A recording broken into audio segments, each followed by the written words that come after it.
This is Nala the cougar, our newest resident at BCR. She was rescued a little over 2 months ago from Rhode Island. We were first contacted in October 2009 by the lady who owned Nala. Her husband had passed away and she decided she didn't want a cougar in the backyard anymore. But she refused to sign the contract, saying she'd never own another exotic cat. This is something Big Cat Rescue requires when doing rescues like this, because we could just be taking these older and often sick cats off their hands just for them to go out and buy another cute cuddly cub or kitten. Nala was purchased as a kitten from a breeder in Virginia by a friend of her husband's, who then quickly realised having a cougar as a pet wasn't a good idea. Nala was then passed on to her former owners, who were obviously reluctant to take on this cougar kitten, but did so anyway, fearing what might happen to Nala if they refused. Fast forward to 2010, situations have changed, Nala needs a new home, and the owners agreed to sign the contract. So the BCR crew were off to Rhode Island to rescue Nala.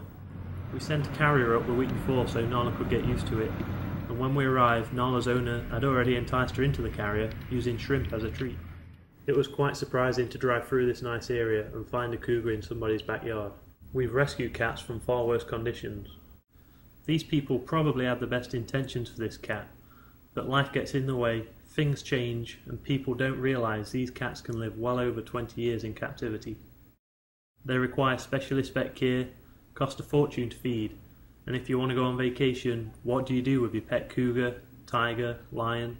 And all this for a so-called pet that could attack and kill you if it felt like it. It's definitely a lose-lose situation, and these cats don't belong in cages, they're wild animals. We didn't hang around long. Obviously, the least amount of time Nala spent in the carrier the better, so we loaded her up and headed on back down to sunny Tampa. Nala travelled really well on the way back down to Florida, even better than most domestic pets that I know.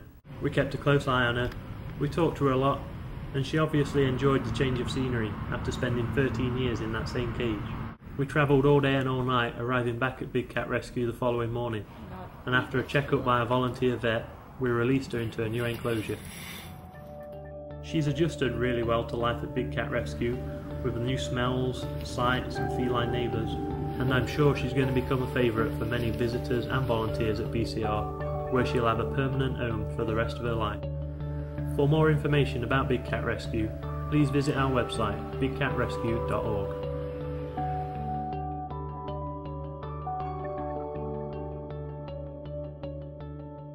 You can help us change the way people treat big cats by texting TIGER to 20222.